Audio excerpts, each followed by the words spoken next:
Well, thank you all for being together here for all three of the films. And I'm delighted to be able to reintroduce you to the co producer and co director of the first short we saw, Broken Flight, which is Erica Valenciana, right here. Erica is an award winning Chicana filmmaker here in Chicago, and she uses film to share underrepresented stories, building towards a media landscape where diverse experiences are visible and celebrated.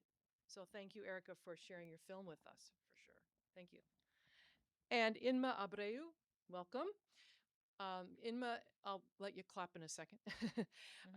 Inma is part of I mentioned before, is originally from the Caribbean, is a birder. I mentioned before was Chicago BIPOC birder and birders, an artist and an organizer, and is a PhD student in anthropology and currently teaching assistant at UIC.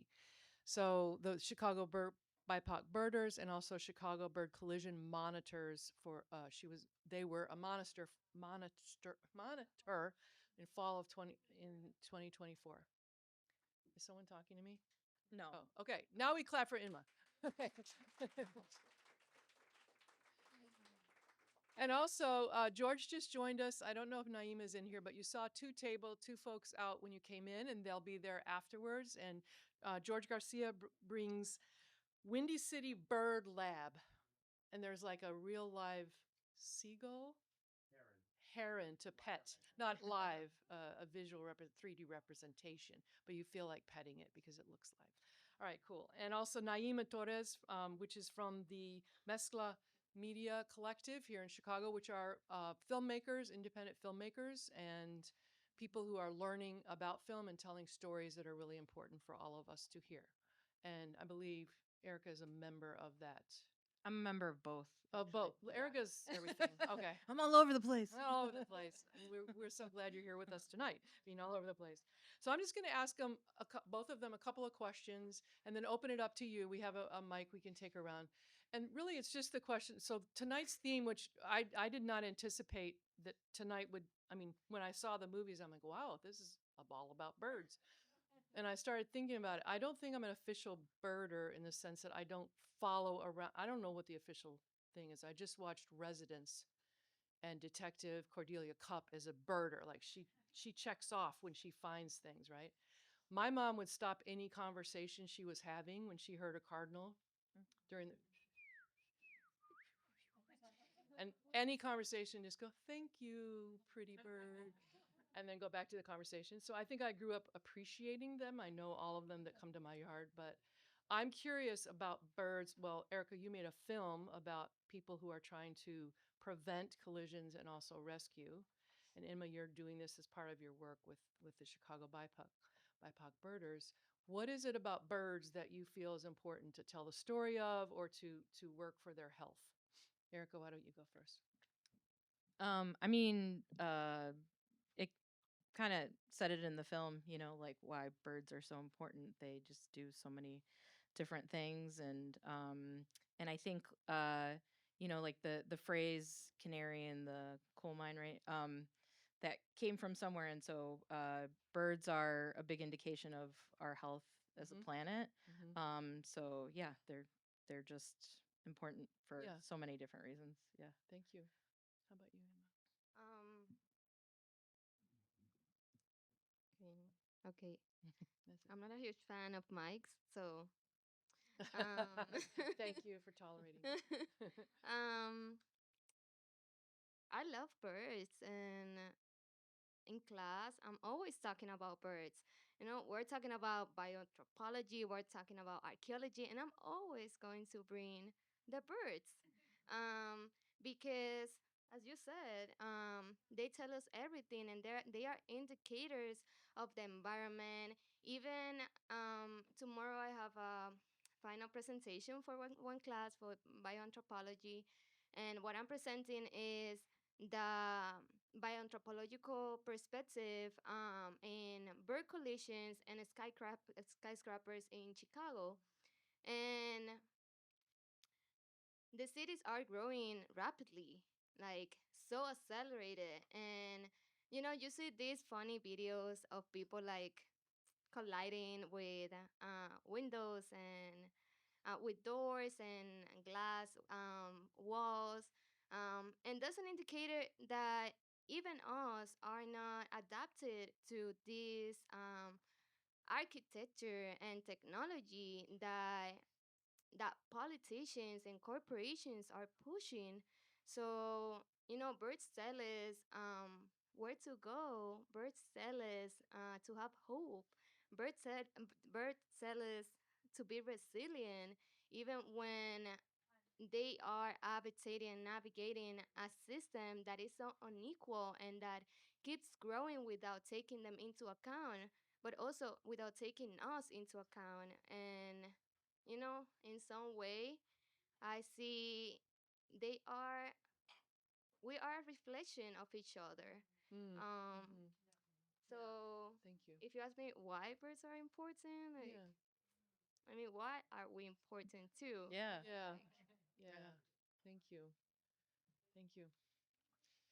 There are probably a lot of people in the room who have experience trying to prevent harm from collisions or other ways that birds are not encouraged to be healthy by with our coexistence as a species. And there are probably people interested in what trends exist now that are benefiting perhaps, or any hopeful trends, as well as and actions that seem to be having a good outcome, as well as any trends you see, such as the rapid architecture, the not taking them into account, which are the harmful things. But can you just share with people in the room, like, kind of what you're seeing as far as the trends now, especially any signs of hope or things that we can learn from? Either, yeah, go ahead. You can go first. I'm asking both. Um, Besides the architecture and how all these political and economic decisions are affecting birds. Um, I was telling my wife that is in the back. I even in my bag I have my binoculars, so I'm the Oh, one that is always like, okay. you know. Identifying. Okay. I hear a bird and I'm like, well, where are you? Um, Yeah. but being a monitor, it has been like so fulfilling. Mhm. I'm not saying that it hasn't been like heartbreaking. I can tell the stories of watching in real life, in the moment, birds colliding into buildings. And sometimes you just want to, I don't know, like just touch them and tell them like, please heal, fly again, and they will Yeah. fly. But it's so great when you are walking around downtown with your net and random people ask you like, what are you doing with this?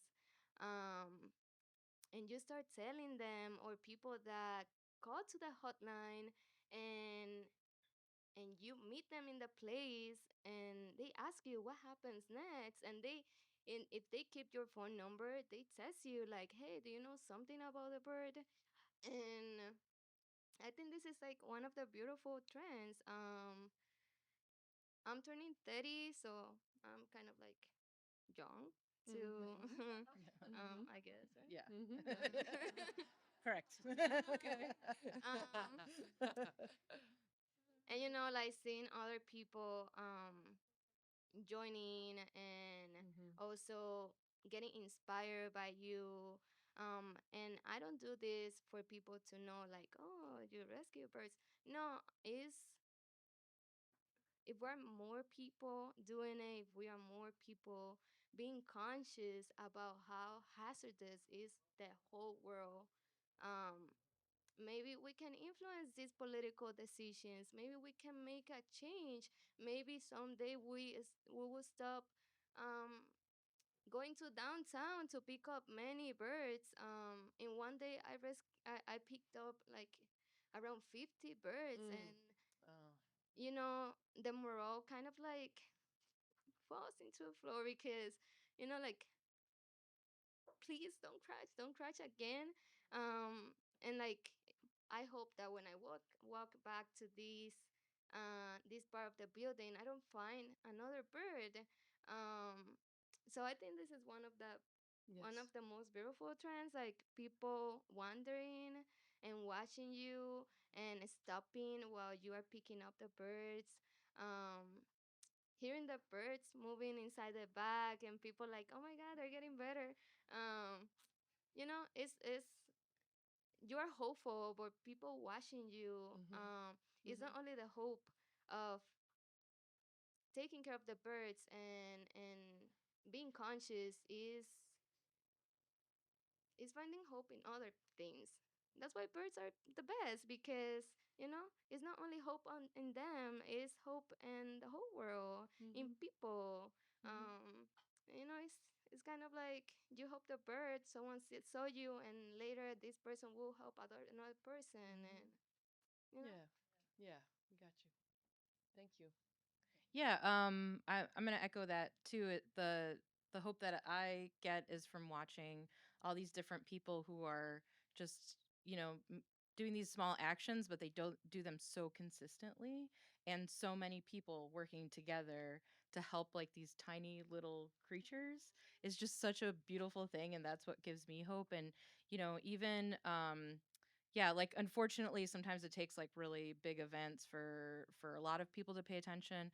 Like a couple of falls ago, 1,000 birds crashed into McCormick Place and died, and it wasn't until that happened and the heat from that they finally did something about it.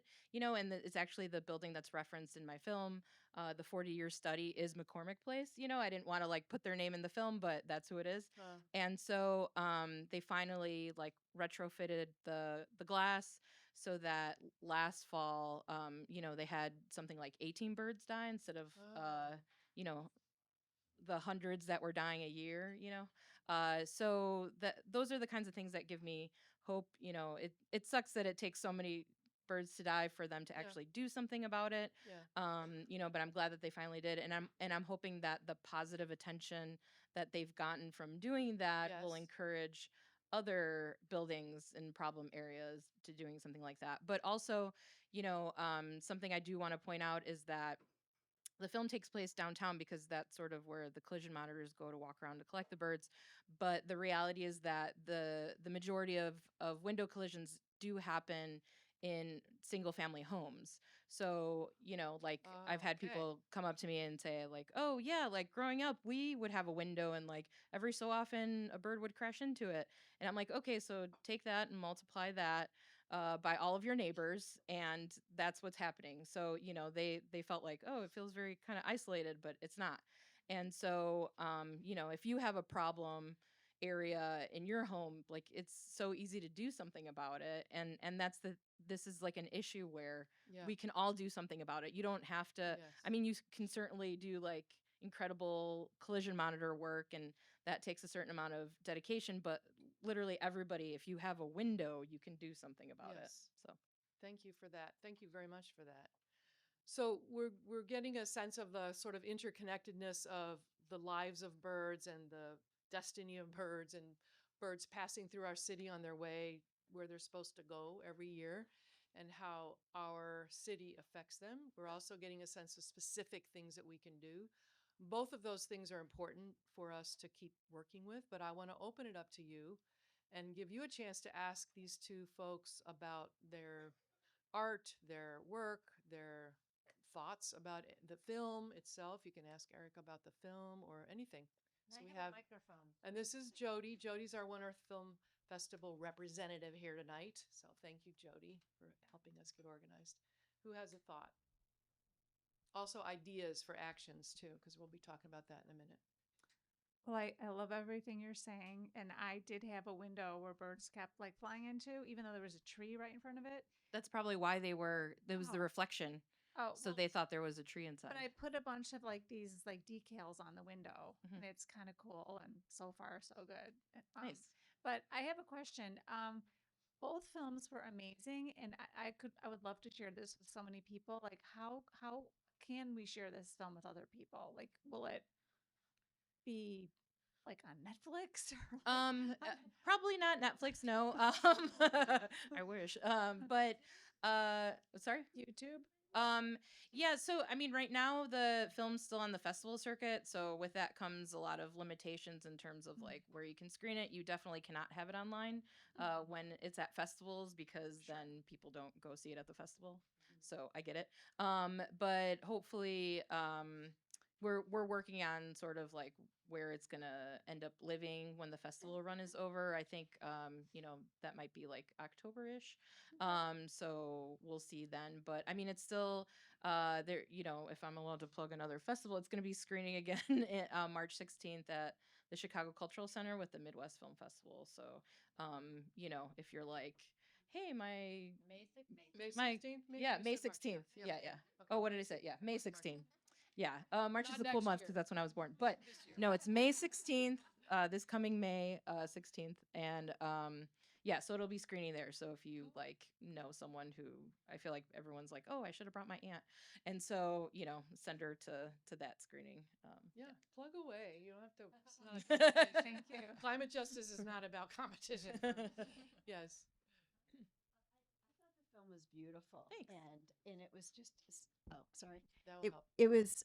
it was just amazing and so well shot, and I can't believe you caught the footage of the bird flying into the window. Yeah. Like what was your filming to editing ratio that you have so many amazing shots? Okay.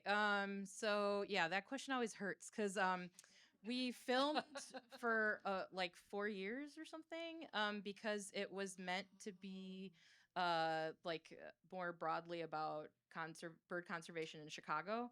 So we filmed a lot of different topics, a lot of different people. So it's pretty high. But what ended up happening is when we started editing, it became clear that we could not cover as much as we're, being a little bit too ambitious, and so narrowed the topic to collisions specifically.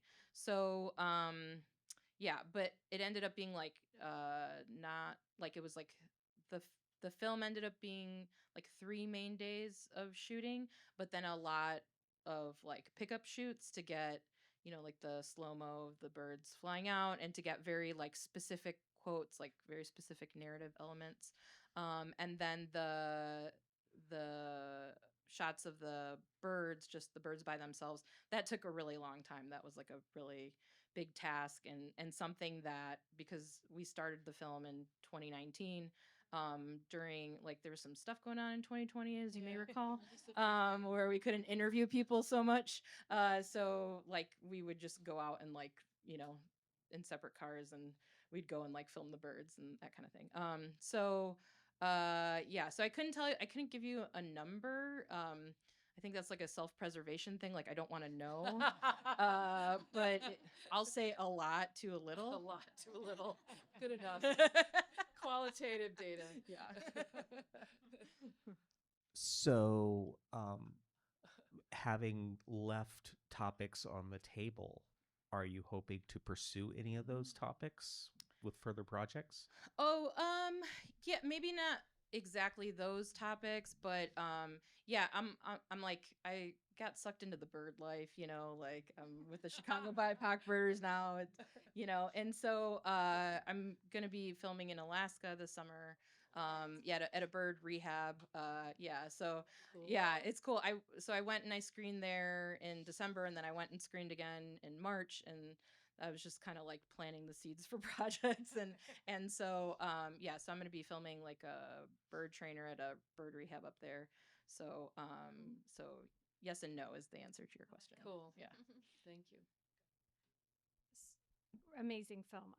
So I was really kind of struck between my relationship to the human characters and my relationship to the bird characters, Mhm. and sort of the question that was previously asked kind of answered it a little bit, but I wanted to hear a little bit about your like narrative storytelling and how you were thinking about the audience getting connected to these different groups and them being connected to each other. Yeah, I mean, so the idea came about because So the cinematographer, he was hired to film Monty and Rose, who were our like celebrity piping plovers that we had here in Chicago. They were the first pair of plovers to successfully nest in Chicago since the 1950s. And so Birder hired him to just get footage of the birds. And then as he was like telling me about the experience of filming the birds, but then the experience of talking to the birders, I just thought, like, oh, here are these people who are spending their summer at the hot beach, like blazing sun, like chasing away gulls and stray dogs and people on rollerblades to stay away from the birds and protect them. And that to me was like, that's who I wanted to focus on, because I felt like the best way to tell the story of the birds was through the people who kind of love them the most. And so that was how like I got the idea and wanted to take that angle, because yeah, like I didn't want it to be like purely like just a nature documentary, because that's not really my jam. And so yeah, for me it's like the people were more interesting in a narrative way, but I knew that in seeing how they care about the birds, then the audience would also care about the birds too. So Cool. I'm super loud. I teach at a forest school here in Chicago, and so I have kids 0 to 12, and they are bird obsessed. And we're in the forest preserves every day, and there's obviously like a lot of birders there, and I get a lot of my info that I tell my kids. Oh, these birds are flying through right now. I saw it in this one Facebook group, so we should look for these. But we run into, because they're kids, gatekeeping and anger, and we're loud, we're little kids going through the woods on a trail, and there's birders in the same spot that want it to be perfectly silent. We even have a kid who's so into birding that he won't go on hikes with other kids because they're too loud and he can't get like to hear the birds. And so I know, especially with BIPOC birders, like I follow them on Instagram, and like I think the affinity spaces are so important, and like obviously there are many barriers to many people getting into birding or other nature, ableism, racism, childism in my case. And so I'm just curious if either of you, both of you, could speak a little bit more to kind of trying to break down those barriers, the pros and cons, or what you're finding in terms of like trying to create affinity spaces versus like inclusion, trying to break through those barriers, and anything you could just share about that. I started bird watching with BIPOC birders, with Chicago BIPOC birders. It's my home, it's my family, it's where I feel safe, it's where I learn to bird watch, to enjoy it, but also I'm a neurodivergent person, and my attention is not always the best. Sometimes there's a lot of energy in this body, and I just want to walk around, and this is something that is so fun of being part of BIPOC birders, that we kind of like find our special people.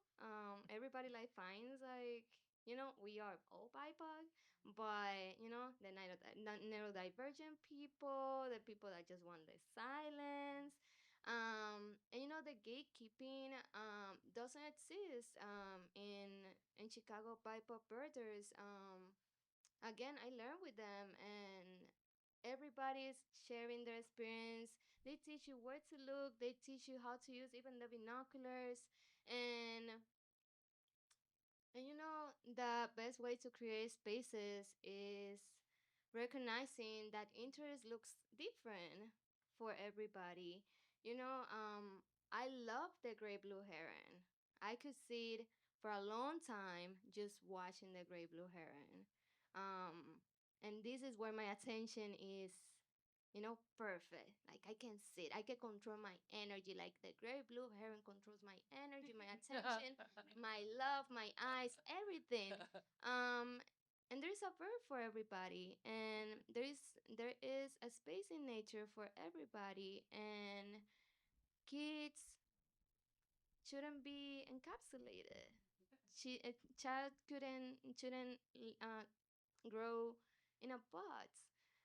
nature is open, nature is big, and if they want to walk around and find the birds, you can be a detective and find the birds. You can, we learn through playing too. And even when some people, even some kids, would like the silence to find the birds, also you can tell them, oh, there is this cool bird, but you can only find it if you hear them.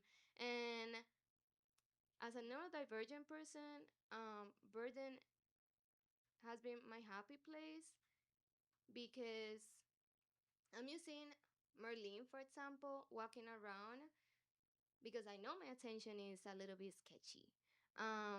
And Merlin tells me like, hey, this bird is around. My focus is on finding the bird around, standing, stopping, staying silent. So, sometimes trying to calm a kid, trying to silence them, just kind of like turn off this light, you know? Mhm. The opportunity, the chance Mm. to light them up like inside and love birds, like you kill it. Because you're not nature is not static, nature is not monolithic, nature doesn't respond to laws and norms and punishment. Nature is free. It's the only thing that is free, that functions freely. Yeah. So, Thank you. we should work like that too. Thank you.